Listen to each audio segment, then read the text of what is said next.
Praise the Lord. आप सबको जय मसीह की। मैं परमेश्वर का धन्यवाद देता हूँ आज की सुबह दिखाने के लिए। एक और दिन परमेश्वर ने हम सबके जीवन में जोड़ दिया। हम परमेश्वर को कोटि कोटि धन्यवाद दें।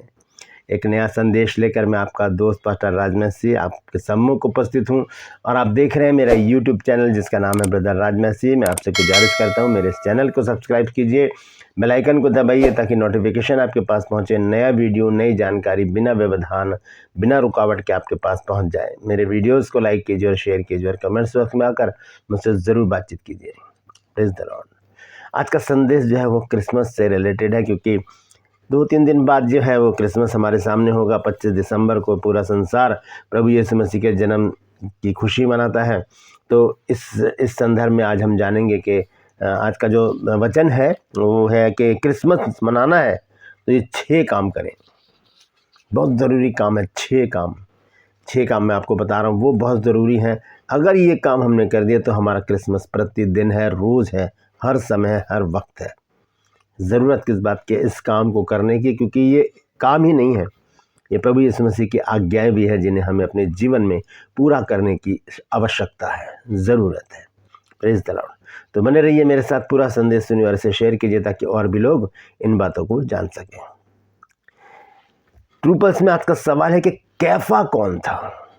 कैफा कौन था? जानते हैं तो कमेंट्स में लिख दीजिए, नहीं तो डिस्क्रिप्शन में आपको इस सवाल का जवाब मिल जाएगा। मैं आपको हिंट के लिए बता दूं कि ये एक ऐसे फेमस व्यक्ति का नाम है, दूसरा नाम है जो नया नियम का हीरो है। जानते हैं तो कमेंट्स में लिख दीजिए, नहीं तो डिस्क्रिप्शन में आपको इस सवाल का जवाब मिल जाएगा। आइए एक छोटी सी प्रार्थना करते हैं, उसके बाद आज के वचन में चलेंगे। प्रभु जी, मैं धन्यवाद देता हूँ आज की सुबह दिखाने के लिए और विनती करता हूँ प्रभु आज के वचन को भी शेयर करने में मेरी मदद सहायता कर। मेरे होठों को, मेरे दिल दिमाग को छू कर ब्लेस कर। मेरी आत्मा, मेरा शरीर तेरे ही कब्जे में रहे ताकि बोलने वाला मनुष्य नहीं में कि तेरा आत्मा हो। जो भी गुड़ भेद की बातें आज के वचन में छिपी हैं वो हम पे प्रकट करना, ताकि प्रभु जी उन बातों को हम जाने और उसी के अनुसार अपने जीवनों को व्यतीत करने वाले बन सकें। प्रभु जी विनती करता हूँ जितने भी लोग इस वचन को देख रहे हैं, सुन रहे हैं, सब पर मैं तेरी आशीष बोलता हूँ। प्रभु हर एक को आशीषित कर, हर एक की रोग, बीमारी, चिंता, परेशानियाँ, दुख, तकलीफें, लड़ाई झगड़े, मनमुटाव, बांझपन, कर्जा, नशा, बेरोजगारी, बुरी बुरी बीमारियाँ, तलाक की समस्याएं, दुष्ट आत्माएं, प्रभु अपने बच्चों के घरों से, उनके दिल, जिस्म, जान से दूर कर दे। प्रभु जो लोग खो गए उनको अपनी निगरानी में उनके घर तक पहुँचा ताकि उन घरों में भी आनंद मनाया जाए। धन्यवाद देता हूँ प्रभु, तूने मेरी प्रार्थना को सुन लिया। प्रभु यीशु मसीह के नाम से मांगता हूँ, आमीन। Praise the Lord.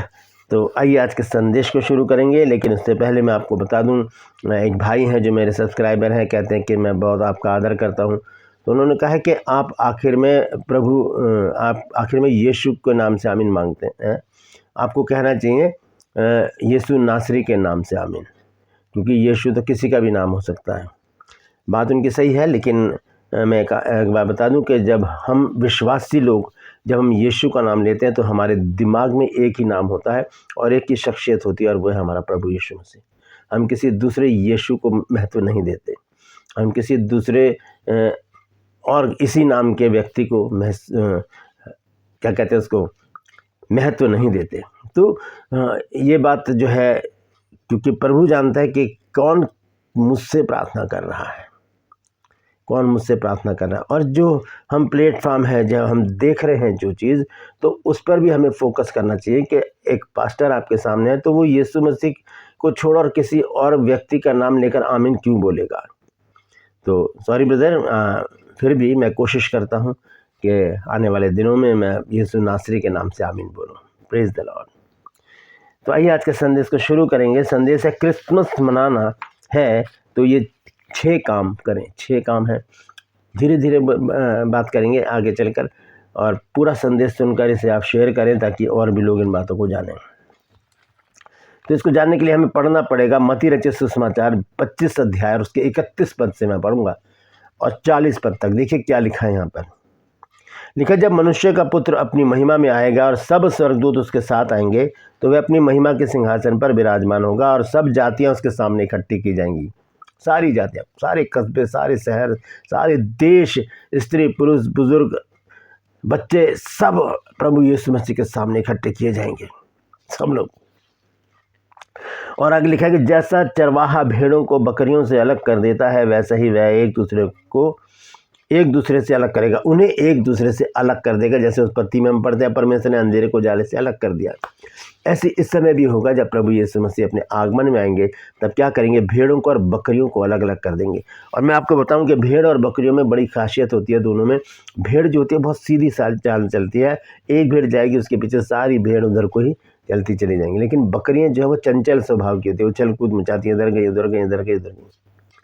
तो यहाँ पर क्या बताया गया कि जो भेड़ समान मनुष्य हैं उनको परमेश्वर उन लोगों से अलग करेगा जो बकरी के समान चंचल हैं, उनसे अलग कर देगा। तो लिखा है कि वह उन्हें एक दूसरे से अलग करेगा। 33 पद में देखिए क्या लिखा है, और वह भेड़ों को अपनी दाहिनी ओर और बकरियों को अपनी बाईं ओर खड़ी करेगा। तब राजा अपनी दाहिनी ओर वालों से कहेगा। आप सुनिए वो 6 काम जो प्रभु यीशु मसीह यहाँ पर बता रहे हैं।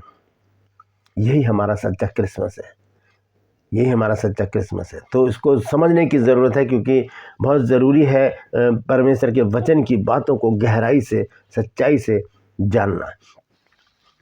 तो यहाँ पर सुनिए 34 पद में क्या लिखा है। यहाँ पर प्रभु यीशु मसीह कहते हैं, तब राजा अपनी दाहिनी ओर वालों से कहेगा, हे मेरे पिता के धन्य लोगों, आओ उस राज्य के अधिकारी हो जाओ जो जगत के आरंभ से तुम्हारे लिए तैयार किया हुआ है। जगत के आदि से जो है वो तैयार किया हुआ राज्य है जो हमको मिलने वाला है। लेकिन उसके लिए हमें ये 6 काम करने बहुत ज़रूरी हैं। क्या बातें हैं? सबसे पहली बात है, लिखा है कि हे मेरा लिखा है कि 35 पद में, क्योंकि मैं भूखा था तुमने मुझे खाने को दिया। यह है सच्चा क्रिसमस दोस्तों। हम अपने ज़ुबान से अपने भेद को खोलते हैं। जब पतरस ने यीशु मसीह का इनकार किया तब वहाँ पर जो लोग थे उन्होंने कहा, तेरी बोली तेरा भेद खोल रही है। तो जब हम गलत बयानी करते हैं, अपशब्द बोलते हैं, किसी को क्रोध में आकर कुछ भी बोल डालते हैं, तब हमारी बोली हमारा भेद खोल देती है कि हम कैसी प्रवृत्ति के इंसान हैं। तो यहाँ पर देखिए लिखा है कि मैं भूखा था और तुमने मुझे खाना खिलाया। मैं भूखा था तुमने मुझे खाना खिलाया, पहली बात। दूसरी बात है, मैं प्यासा था तुमने मुझे पानी पिलाया। तीसरी बात है, मैं परदेसी था, यानी कि दूसरे शहर से आया हुआ एक देसी व्यक्ति जो दूसरे प्रदेश में से एक दूसरे प्रदेश में आया है। मैं परदेसी था तुमने मुझे अपने घर में ठहराया। चौथी बात है, मैं नंगा था तुमने मुझे कपड़े पहनाए। पांचवी बात है, मैं बीमार था तुमने मेरी सुधि ली। छठी और अंतिम बात लिखा है, मैं बंदी गृह में था, मैं जेल खाने में था और तुम मुझसे मिलने आए। 6 काम ऐसे हैं दोस्तों जो हमारे बड़े दिन को, क्रिसमस को सार्थक बना देते हैं। 6 बातें हैं। ये 6 बातें किन मनुष्यों के अंदर होती हैं जानते हैं आप? जो दया करने वाला होता है। और ऐसे लोग ही आशीषित होते हैं, ऐसे लोगों को ही परमेश्वर आशीषित करता है। ये नहीं कि कोई अगर आपसे मांगना है तो उसे आप दुत्कार नहीं कहते, चला जाए यहाँ से, कल आइयो परसों आइयो, यहाँ पर आने की ज़रूरत नहीं है। नहीं, प्रभु यीशु मसीह ने सबको गले से लगाया। जब हम पढ़ते हैं मत्ती रचित सुसमाचार 5 अध्याय के 42 पद से आगे, तो वहाँ पर लिखा है कि अपने बैरियों से प्रेम और अपने सताने वालों के लिए प्रार्थना करो। कौन कहेगा ऐसे? कौन कहेगा कि अपने बैरियों से प्रेम रखो? क्योंकि जो करता है खुद वही कहेगा। अगर यीशु मसीह ने अपने बैरियों से प्रेम रखा है, उनको शिक्षाएं दी है, तो वो ये चाहता है कि हम भी ऐसा ही करें, हम भी ऐसा ही करें। तो ये 6 बातें मैंने आपको बताई हैं और इनको अच्छी तरह समझने के लिए मैं आपको बता दूं, ये 6 की 6 बातें हमारे दयालुपन को दर्शाती हैं, हमारी दयालुता को दर्शाती हैं कि अगर हम दयालु हैं तो हम भूखे को रोटी देंगे, अगर हम दयालु हैं हम प्यासे को पानी देंगे, अगर हम दयालु हैं तो परदेसी को अपने घर में ठहराएंगे, अगर हम दयालु हैं तो नंगे को कपड़ा पहनाएंगे, और अगर हम दयालु हैं तो बीमार की सुधि लेंगे, और अगर हम दयालु हैं तो बंदी गृह में जाकर हम उन लोगों की भी सुधि लेंगे। दया जो है वो बहुत महत्वपूर्ण है हमारे लिए दोस्तों। जब हम पढ़ते हैं नीति वचन 22 अध्याय और उसका 9 पद, देखिए यहाँ पर क्या लिखा है, दया करने वाले पर आशीष फलती है। दया जो करता है उस पर आशीष फलती है, फलवंत हो जाती है, 30, 60, 100, हज़ारों गुना फल लेकर आती है वो आशीष जब हम किसी कंगाल की मदद करते हैं। लिखा है कि दया करने वाले पर आशीष फलती है, क्योंकि वो कंगाल को अपनी रोटी में से देता है, रोटी में से देता है। यही तो सच्चा क्रिसमस है दोस्तों। अगर हम परमेश्वर की आज्ञाओं का पालन करें, वैसे ही करने का प्रयास करें और आगे बढ़ते चले जाएं प्रभु में, तो इससे बड़ा क्रिसमस मैं समझता हूँ कोई नहीं। इसका मतलब है कि प्रभु यीशु मसीह ने हमारे दिल में जन्म ले लिया है, इसलिए हम ये काम करने पाए हैं। Praise the Lord. हम देखते हैं 5वां पॉइंट कि मैं बीमार था और तुम मेरी सुधि लेने आए।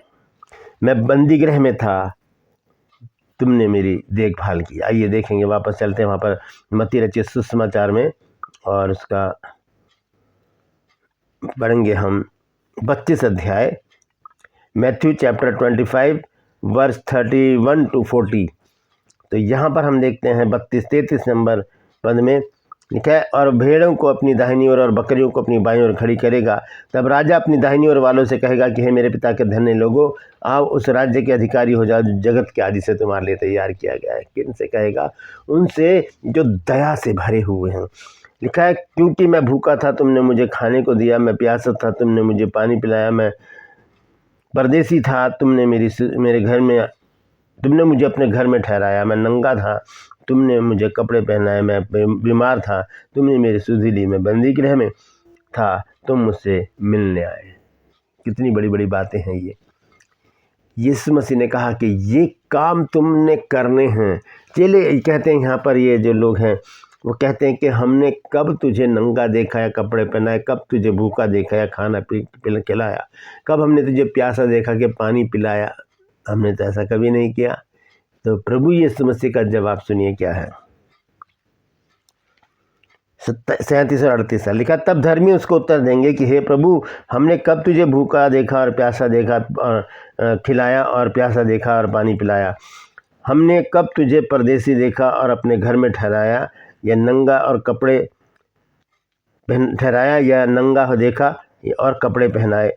हमने कब तुझे बीमार या बंदी गृह में देखा और तुझसे मिलने ना आए? तब राजा उन्हें उत्तर देगा कि मैं तुमसे सच सच कहता हूँ कि तुमने जो मेरे छोटे से छोटे भाइयों में से किसी एक के साथ किया है, वो मेरे साथ किया है। ये प्रभु यीशु मसीह की एक तरीका है मोहब्बत को दर्शाने का, प्यार को दर्शाने का एक मौका है प्रभु यीशु मसीह का। वो कहते हैं कि तुम किसी गरीब के काम आ जाओ तो समझ लो कि तुमने मुझे पा लिया है। आइए देखते हैं याकूब की पत्री 2 अध्याय का 13 पद। यहाँ देखिए क्या लिखा है। लिखा है, क्योंकि जिसने दया नहीं की उसका न्याय बिना दया के होगा, न्याय पर जयवंत हो जाती है। दया जो है वो न्याय पर जयवंत हो जाती है। मतलब अगर हम दयालु बने रहेंगे इस तरह से, तब न्याय हमारा नहीं होगा, हम सीधे स्वर्ग में एंट्री करेंगे। जो 6 बातें हमारे क्रिसमस को सार्थक बनाती हैं और हमें मसीही बनाकर खड़ा करती हैं, हमें दयालु बनाकर खड़ा करती हैं, हमें परमेश्वर का पुत्र और पुत्रियां बनाकर खड़ा करती हैं। ये 6 बातें अगर हमारे जीवन में हैं, हम भूखों को खाना दें, प्यासों को पानी दें, परदेशियों को अपने घर में ठहराएं, नंगों को कपड़ा दें, और जो बीमार हैं उनकी सुधि लें, और बंदी गृह में जाकर उनकी भी सुधि लें। Praise the Lord. तो ये 6 बातें हमारे जीवन में बहुत ज़रूरी है दोस्तों। ये दया से भरा हुआ जीवन हम सबका होना चाहिए। अगर आप भी दया से भरे हुए हैं और आप गरीबों की मदद करना चाहते हैं, तो हमारा ट्रस्ट है, हमारा जो ट्रस्ट है उसका नाम है प्रेरणा फाउंडेशन। तो उसमें आकर आप गरीबों के लिए कुछ हेल्प कर सकते हैं, और उसका तरीका क्या है मैं आपको बताऊंगा। फ़िलहाल आप इस नंबर पर मुझे व्हाट्सएप कीजिए कि आप गरीबों के लिए कुछ करना चाहते हैं। हम पैसे की डिमांड नहीं कर रहे, कुछ और बातें हैं जो मैं आपको आने वाले दिनों में बताऊंगा, क्योंकि हम गरीबों को पैसे देकर मदद नहीं कर सकते, क्योंकि पैसा किसी और काम में भी लगाया जा सकता है। क्योंकि बहुत से लोग नशे के आदी होते हैं, पैसे से वो नशा खरीद लेते हैं। हमें किसी दूसरे तरीके से उनकी ज़रूरतों को पूरा करने के लिए इस काम में आगे आना होगा। अगर आप चाहते हैं मेरे साथ मिलना, हमारा जो ट्रस्ट है प्रेरणा फाउंडेशन, उसमें हम गरीबों की एक मदद करना चाहते हैं किसी भी तरीके से। स्लम विभाग में हम जाकर देखिए, मैं बहुत जगह जाता हूँ, जो वहाँ पर गरीबों को देखता हूँ, बच्चे जो है फटे कपड़े पहने हैं, मैले कुचैले हो रहे हैं और भीख मांगते हैं वो। तो हमने क्या करना है, उनकी मदद के लिए आगे आना है। अगर आपके मन में ऐसी दया है तो आपका क्रिसमस सार्थक हो चुका है। आपने क्रिसमस को मना लिया है, आपने प्रभु यीशु मसीह को अपने हृदय में जन्म दे दिया है। Praise the Lord. तो अगर आप चाहते हैं तो इस नंबर पर व्हाट्सअप मैसेज कीजिए और लिखिए कि मैं प्रेरणा फाउंडेशन से जुड़ना चाहता हूं या जुड़ना चाहती हूं। आपको पूरी जानकारी उसी समय मिल जाएगी। और अगर आप हमारे बाइबल कॉलेज की बुक्स परचेज करना चाहते हैं तो इसी नंबर पर व्हाट्सअप कीजिए और लिखिए कि मुझे आपकी बुक चाहिए। Praise the Lord. परमेश्वर इन वचनों के द्वारा हम सबको आशीष दे। यदि आज आपने कुछ नया सीखा है तो कमेंट्स में लिखिए और इस वचन को शेयर कीजिए ताकि और भी लोग इन बातों को जान सकें।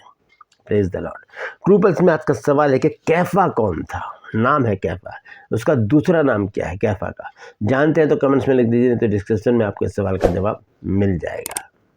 Praise the Lord. मैं आपसे गुजारिश करता हूँ मेरे इन चैनल को सब्सक्राइब कीजिए, बेल आइकन को दबाइए ताकि नोटिफिकेशन आपके पास पहुँचे, नया वीडियो नई जानकारी बिना व्यवधान बिना रुकावट के आपके पास पहुँच जाए। मेरे वीडियोज़ को लाइक कीजिए और शेयर कीजिए और कमेंट्स बॉक्स में आकर मुझसे ज़रूर बातचीत कीजिए। Praise the Lord. आज के लिए बस इतना ही। फिर मिलूंगा एक नए संदेश के साथ, एक नया वीडियो लेकर। तब तक के लिए मुझे इजाज़त दीजिए, लेकिन अपना और अपनों का ख्याल रखिए।